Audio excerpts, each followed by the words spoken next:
I want to get your take on Russia before we get you out of here. And of course, overnight we saw the Russian Ministry of Defense make moves to remove Russian forces from the city of Kherson. And we predicted last night on the show that immediately there was going to be Western jubilation that this was a Russian retreat. And sure enough, they didn't disappoint almost immediately. President Biden said that Vladimir Putin is pulling troops out of Fallujah, which of course is not in Ukraine. But nevertheless, he meant Kherson. And so there was this jubilation among the mainstream media about removal from Kherson. This is a clear sign, of course, that that Russia is now losing. And I just want to get your sense of what this means, what this portends for ground freezing over the next few weeks. What is Russia doing here by this move? When General Surovikin took command, he is the new theater commander. In other words, the equivalent of, say, Schwarzkopf or Tommy Franks in CENTCOM. He is now the Western theater commander for everything that happens in and around Ukraine. And when he took command, there were certain agreements that were made and new decisions from President Putin. Number one, we are going to prepare for a decisive operation to end the war. In other words, no more simply defend southern Ukraine and the territory that we've annexed. No more expectation of serious negotiations with anybody. Those are over. We have to now end the war. How do you end the war? Well, you launch offensive operations that are so devastating in their power and destructiveness that the enemy cannot resist them. However, if you're going to do that, you have to scale back current activities. In other words, you've got to make some changes on the ground, shuffle troops, change resource commitments, because you are now building up forces that are not in southern Ukraine, except for some are there, but most are not, that are being prepared with this mobilization force of 300,000 integrated into this new force for these future offensive operations, which I've talked about before, which others have mentioned, which will come this winter once the ground freezes. Now, it hasn't gone below 37 degrees at night in Ukraine, and it's got to drop below freezing significantly and stay there for the ground to freeze. So it's not going to happen until that is done. Now, in Kherson, they had about 25,000 troops sitting in Kherson City. The Ukrainians were trying to assemble 40 to 60,000 to attack it. And there was a debate. Well, can we defend it? Yeah, we can probably defend it, but is it worth it? And what are we going to do about the Russians that live in Kherson? Remember, we're operating in an area where the people that live in that part of Ukraine are Russians. Right. So they said, no, that's going to be very difficult. So they said, no, let's withdraw the civilians. And so for the last several weeks, you've seen the movement of civilians in Kherson out. Right. Once that withdrawal, I think it was like 115,000 civilians out of Kherson over the past 3 weeks. I don't know, but virtually the whole population has left.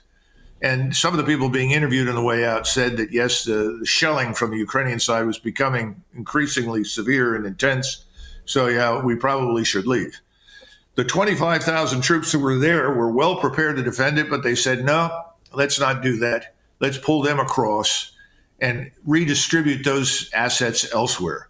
A lot of these soldiers that are in southern Ukraine, about 70,000 to 80,000 of them, have been fighting for several months. There's an interest in giving them some rest and refitting them for the future offensive. So pulling these 25,000 troops made operational sense.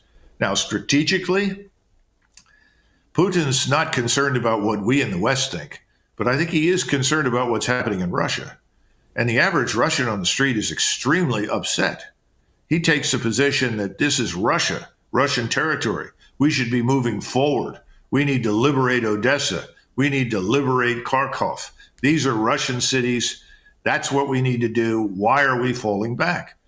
And they've tried to explain that this is not a sudden decision. This was carefully considered. The priority right now is to consolidate control over what we have. Let's not take any unnecessary casualties. And if the enemy goes into Kherson in great numbers, guess what? The entire place is carefully targeted for annihilation. In fact, the Southern Ukrainian Command made an announcement. that they were concerned that perhaps this was a trap, that if they go in great numbers into Kherson, that the Russians will in fact concentrate their striking power, rockets, missiles, artillery, in great quantity and kill everything that goes into Kherson, because there are no Russians living there now. So the Ukrainians aren't stupid. They're actually onto something. They understand that this could be very dangerous for them to move in there in great numbers. So I think eventually the Russian population will calm down, but right now they're angry. They're angry with Putin. They're angry with Surovikin. They're angry with the Russian military. They don't understand why anything is being given up. But remember, they made a similar decision with Kharkov. They said, it's not worth holding, pull out, pull back to the river. And that's what they've done. It hasn't hurt them militarily. And in fact, they were able to inflict a lot of damage on the Ukrainians who subsequently poured in there.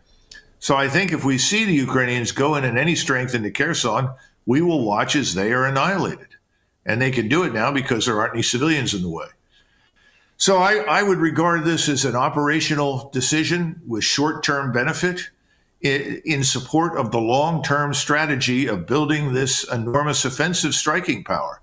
I also think that's why the administration has now privately approached the Russians to talk to them. Because I think people in Washington, as well as in London, because those are the two hubs for all the intelligence with CIA and MI6, they know what's coming. And there are roughly 250 to 300,000 combat troops, plus another 200,000 or 300,000 in support in Belarusia, in Western Russia, on the western side of Ukraine, and building up south of the lines in southern Ukraine. So you have what looks like the potential for 3 operational axes.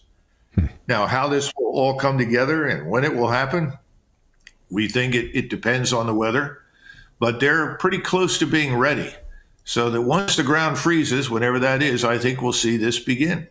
Because again, they no longer place any trust or confidence in negotiations. I don't think we can say anything to the Russians at this point that will persuade them to stop, which we've effectively tried to do. I think we've said, look, we don't want you to do this. And that goes back to this so-called coalition of the willing, right, that they've been trying to build. That will use the coalition of the willing. I don't think the Russians care. I think the Russians will say, fine, if they get in the way, they're going to be destroyed. It's unfortunate, but I think that's where we are now. I think you're right.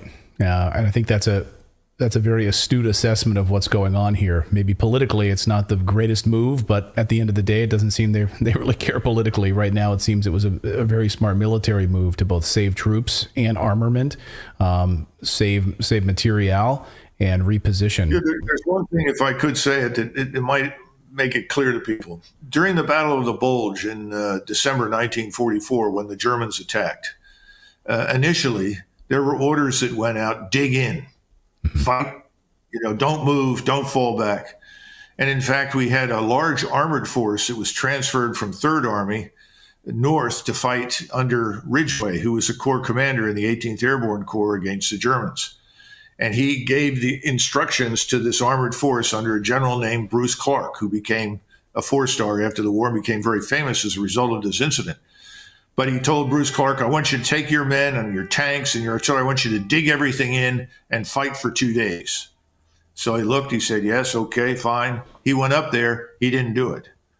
And instead he fought for 5 days and he conducted a fighting withdrawal. In other words, he fell back in front of the Germans.